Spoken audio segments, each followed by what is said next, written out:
오늘 말씀은 에베소서 5장 3절에서 7절까지 말씀입니다.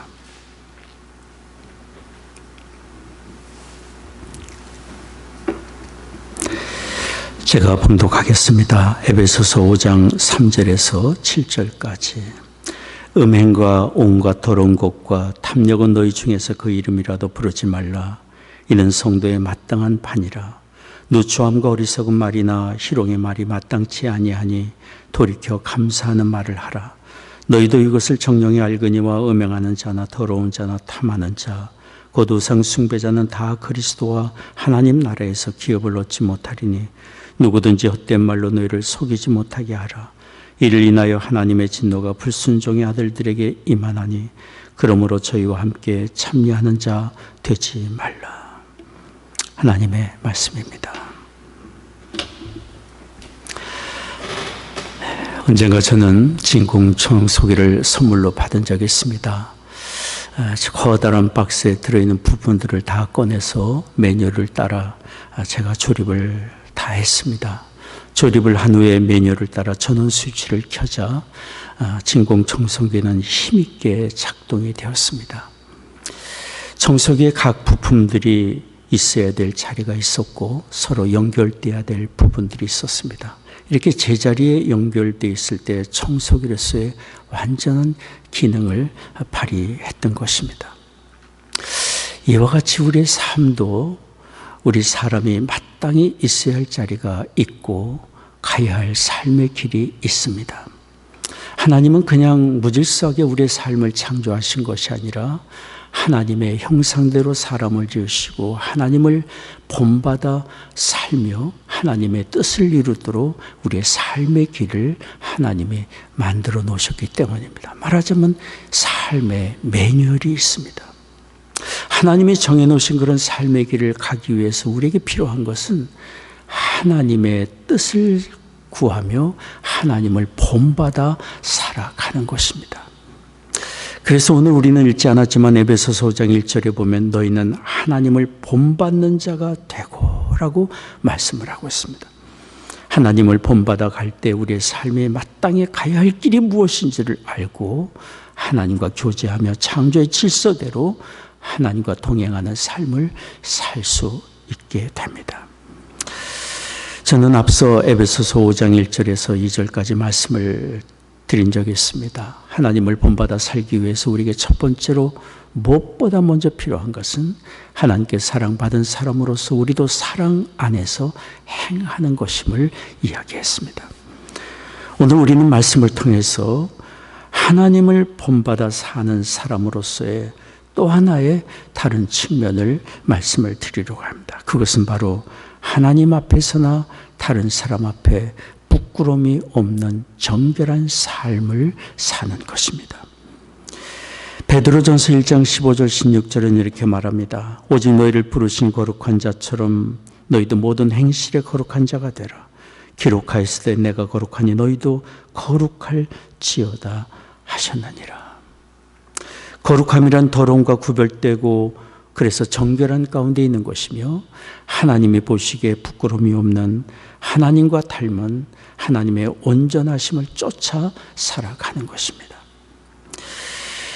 우리가 하나님을 본받아 살기 위해서 구하고 우리가 강구해야 될 삶의 길이 정결한 삶의 길임을 우리는 알 수 있습니다. 정결한 마음에 참된 평안과 기쁨이 있고 정결한 마음에 하나님을 만나는 은혜의 기회가 있고 거기에 지혜와 삶의 능력이 있습니다. 하나님은 정결한 사람에게 가까이 하시며 하나님의 은혜를 드러내 보여주십니다.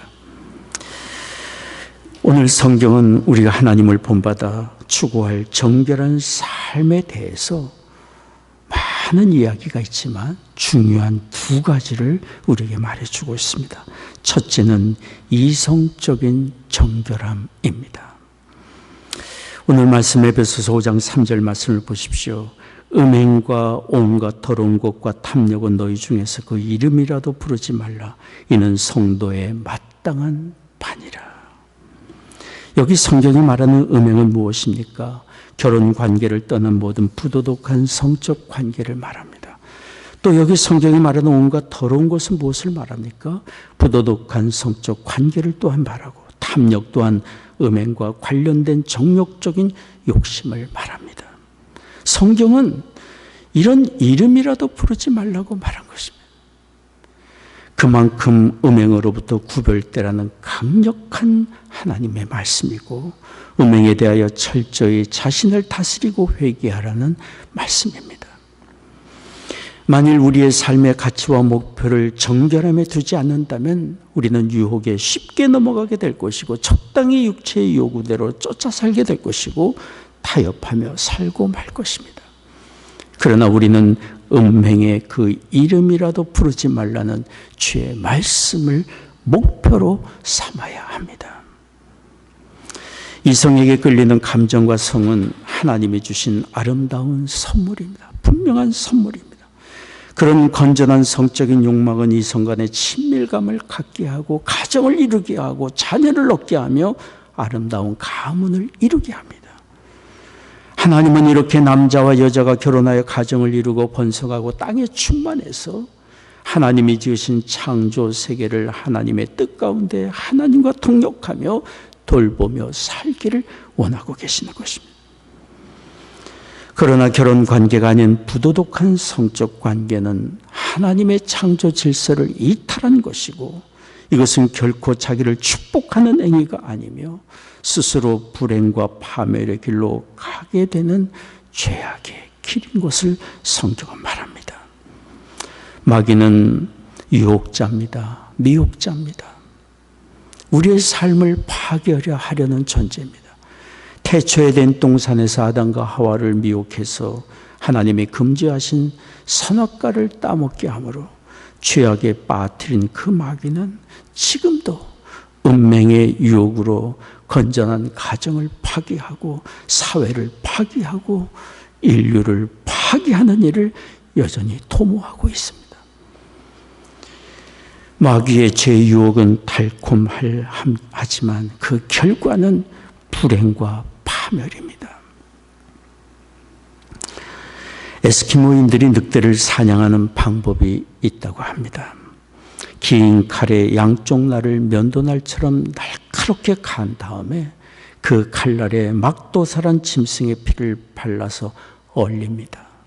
북극의 찬 공기가 지나가며 피는 순식간에 칼날에 얼어붙게 되면 다시 피를 한 겹 발라서 얼게 만들고 또 발라서 얼게 만들고 그렇게 여러 번 짐승의 피를 얼리다 보면 피얼음 덩어리가 되고 맙니다. 그 다음에는 긴 칼날을 위로 향하여 땅에 꽂아놓고 자기 집으로 돌아가게 되면 늦은 시간 피 냄새를 맡고 다가온 늑대가 핥아먹기를 시작합니다. 방금 얼린 피란 늑대는 정신없이 핥고 또 핥습니다. 점점 더 빨리 더욱 격렬하게 피를 핥아먹는데 피얼음으로 덮인 칼날을 핥다가 나중에는 칼날이 드러나고 늑대 자신의 혀를 가르고 흐르는 피가 칼에 달라붙지만 늑대는 그것이 자기 피인 줄 모르고 계속해서 칼날을 핥고 또 핥습니다. 그렇게 북극의 어두운 밤이 지나고 새벽이 되고 아침이 돼서 에스키모인들이 나가보면 눈 속에 입이 다 찢어지고 피투성이가 되어 죽어 있는 늑대를 발견하게 됩니다. 늑대잡이 방법입니다. 우리 사람에게 있는 죄악된 정욕의 파괴력도 이와 같습니다. 정욕의 노예가 된다면 그 결과는 정말 비참합니다. 성경에 다윗이 그러지 않았습니까? 자기 정욕을 다스리지 못하다가 자신의 장수 우리아의 아내 밧세바를 범하고 또 그 일을 은폐하려고 충신 우리아 장군을 죽이는 살인의 범죄까지 저지른 다윗입니다. 사람이 정욕의 노예가 되면 이렇게 어리석음에 빠지고 죄악된 길에 빠지게 되는 것 아니겠어요? 성경은 다윗의 이런 행위를 낱낱이 기록했습니다. 하나님이 그를 어찌 여기셨는지를 또 말하고 있습니다. 사무엘하 11장 27절 말씀입니다. 다윗의 소위가 여호와 보시기에 악하였더라. 하나님은 결코 음행과 살인의 이런 행위들을 선하게 여기지 않습니다. 악하게 하나님은 보고 계십니다. 다윗은 그로 인하여 하나님의 징계를 받아서 그의 가족의 환난이 그치지 않는 어려움을 겪었습니다. 자녀들 간의 간음과 살인과 또 아들 압살롬의 반역과 악한 행위들로 인하여 집안의 우환이 그치질 않았습니다. 우리는 기억해야 합니다. 음행은 처음에는 달콤해 보일지 몰라도 결국에 우리 자신과 다른 사람을 파괴하고 하나님의 영광을 위하여 살도록 부름받은 길에서 이탈해서 불행의 길로 가게 만듦을 기억해야 합니다. 미국의 MG 모리아티 목사님은 이렇게 말했습니다. 오늘날 대다수의 미국인들은 혼의 정사를 도덕적으로 잘못되지 않았다고 생각한다. 그리고 그들은 자신들뿐만 아니라 다른 모든 사람들도 다 그렇게 생각한다고 합리화하고 있다고 이야기를 했어요. 사람들은 자신들이 그런 생각이 얼마나 어리석은 생각인지, 자기를 불행의 길로 빠뜨리는 것인지를 모르고 있습니다. 자유분방한 생활과 성적 탐닉에 빠졌던 해밍웨이는 그런 자신의 삶을 예술이라고 이야기를 했어요. 많은 사람이 그의 예술을 찬미하고 그를 좋아했습니다. 그러나 정작 해밍웨이 자신은 이렇게 말했어요. 나는 건전지가 다 다른 라디오처럼 고독한 진공 속에 살고 있습니다. 그런데 라디오 플러그를 끼울 곳을 모르겠습니다. 어디인지 모르겠습니다.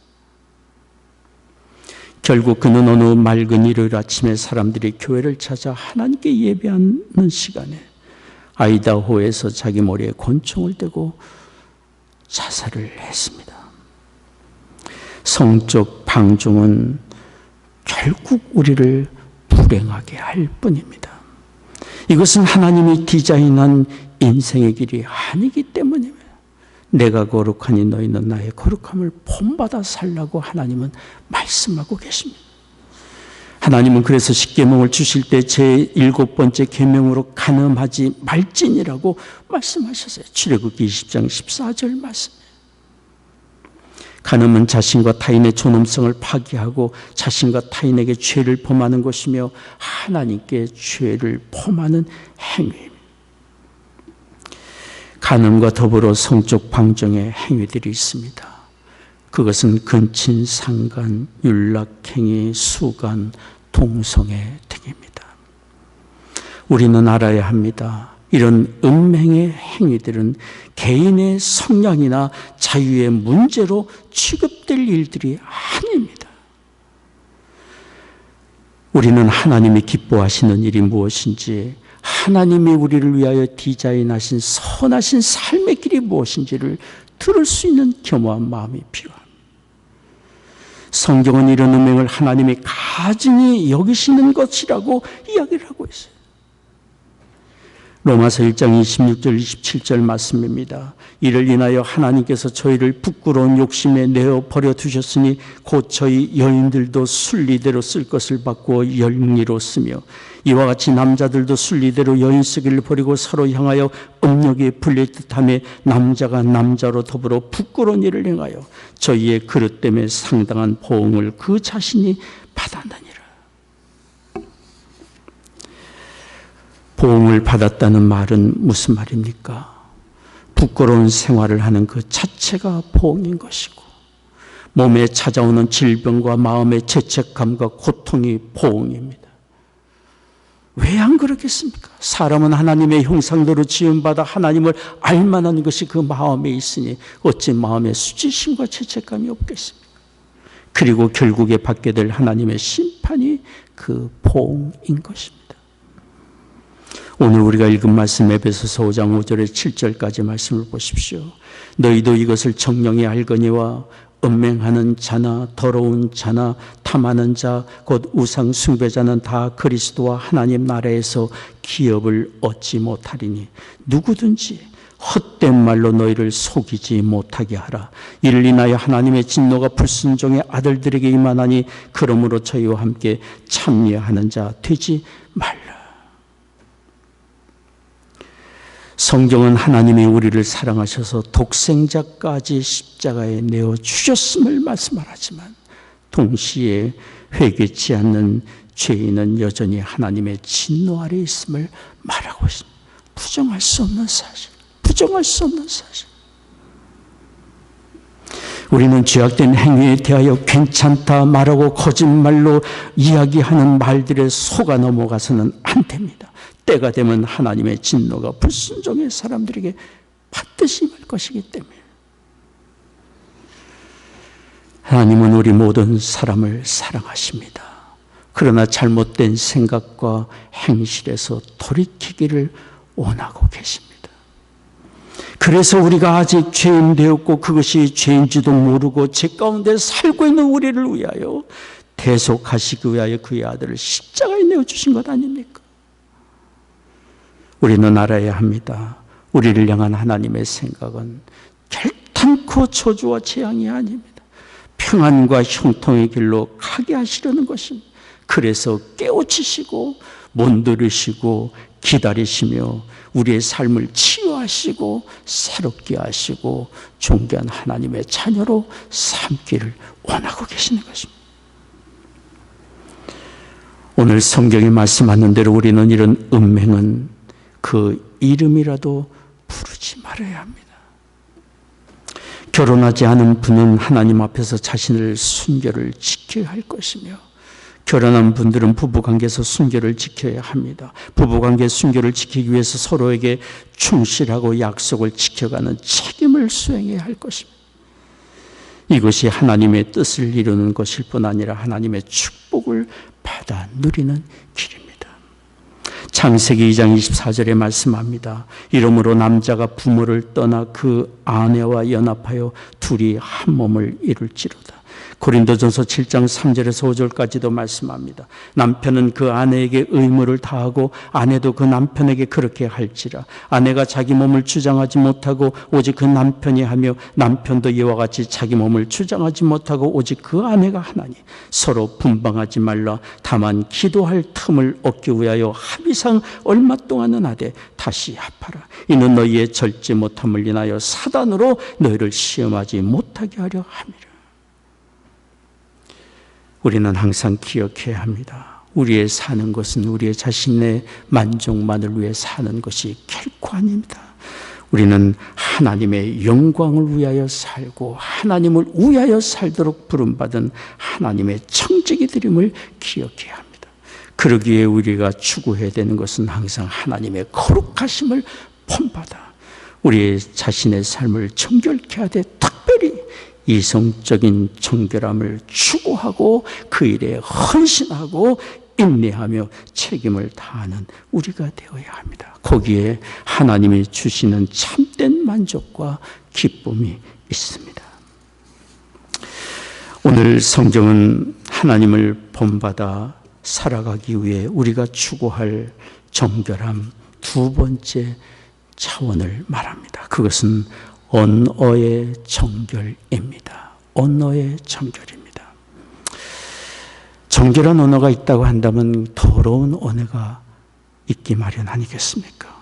더러운 언어는 우리 자신과 우리의 삶을 어둡게 만들고 불행하게 만들고 나아가서 하나님의 영광을 가리우는 언어이지만 정결한 언어는 우리 자신과 우리의 삶을 밝게 하고 소망 있게 하고 복되게 하는 그런 언어일 뿐 아니라 하나님의 일을 위하여 존귀하게 쓰임받는 언어입니다.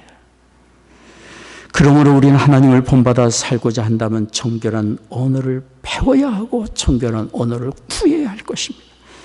오늘 말씀 에베소서 5장 4절 말씀을 보십시오. 누추함과 어리석은 말이나 희롱의 말이 마땅치 아니하니 돌이켜 감사하는 말을 하라. 돌이켜 감사하는 말을 하라. 이 본문을 메시지라는 영어 번역 성경은 이렇게 번역했습니다. 몇몇 사람들이 남의 뒷말하기를 즐겨 하더라도 예수를 따르는 사람들은 그보다 나은 언어 습관을 가져야 합니다. 더러운 말이나 어리석은 말은 입에 담지 마십시오. 그런 말은 우리 생활 방식에 어울리지 않습니다. 우리가 늘 사용해야 할 언어는 감사입니다.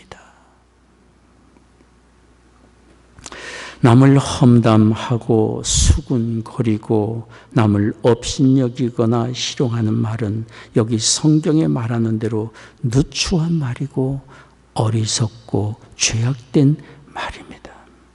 그런 말은 하나님을 본받아 사는 사람에게 어울리지 않는 말의 습관입니다. 우리가 항상 훈련하고 사용해야 될 언어는 여기 성경에 말하는 대로 감사하는 말입니다.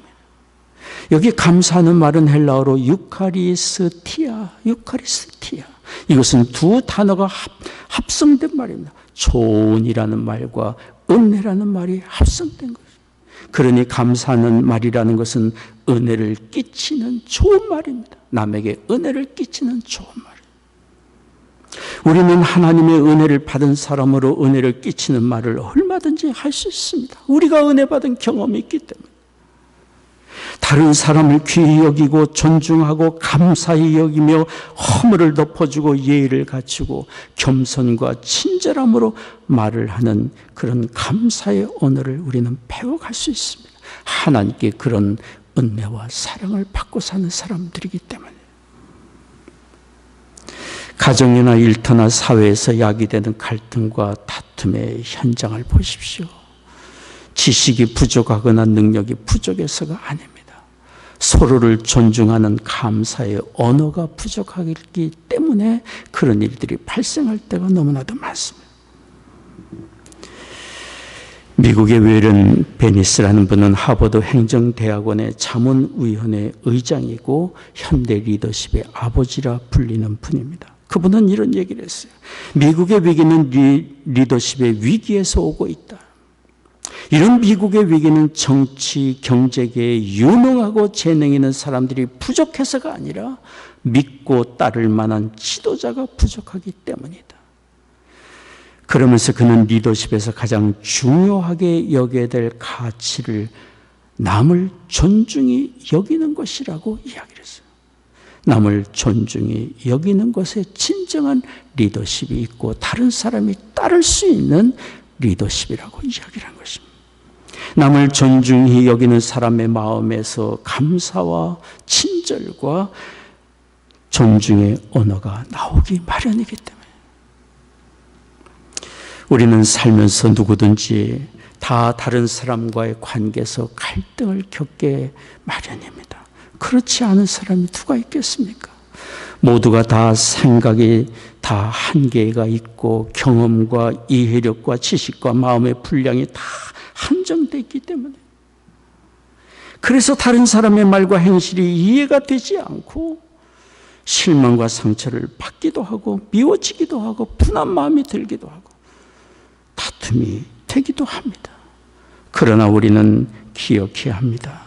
우리가 관계하는 이웃은 하나님이 만나게 해주신 이웃이고 함께 축복을 나눌 사람들이며 또한 우리가 맺고 있는 이웃의 관계는 하나님께 받은 은혜를 나눌 우리의 일터이고 삶의 현장임을 기억해야 합니다. 그래서 우리는 설령 미움과 분함과 갈등의 상황이 찾아올지라도 하나님을 본받아 하나님의 일을 하고 있는 사람임을 기억하고 감사의 언어를 힘써 사용하는 우리가 되어야 합니다. 흑인들이 백인들에 대한 분노가 커져가던 1963년경의 일입니다. 수많은 군중들이 모여서 분노를 폭발하고 항거하고 있을 그때 마틴 루터 킹 목사님이 워싱턴 대행진에서 이런 연설을 했습니다. 여러분, 백인들을 미워하거나 저주하거나 불신하지 마십시오. 우리는 모두 한 형제입니다. 이 나라에서 백인이나 흑인의 운명은 다 한 가지입니다. 백인의 자유나 흑인의 자유도 서로 연관된 일입니다. 어느 누구도 혼자서 살 수 없습니다. 우리 흑인이 자유를 갈망한다고 해서 증오의 잔으로 자유를 마실 수는 없습니다. 그렇습니다. 분노로 평화를 얻을 수 없고 미움과 다툼으로 참된 자유를 얻을 수 없습니다. 우리가 누리기를 원하는 평화와 자유는 다른 사람과 다 연관되어 있기 때문에 그래서 우리는 함께 하나님의 은혜를 나눌 이웃이라는 관점으로 곁에 있는 사람을 바라보고 다른 사람을 대할 수라는 그런 마음의 여유가 필요합니다. 이런 하나님의 뜻을 한다면 우리는 다른 사람을 정말 귀히 여기고 존중히 여기고 서로를 축복하는 감사의 언어를 사용하는 우리가 되어야 합니다. 여러분, 오늘 성경이 우리에게 하시는 말씀은 너무도 분명합니다. 돌이켜 감사하는 말을 하라. 돌이켜 감사하는 말을 하라.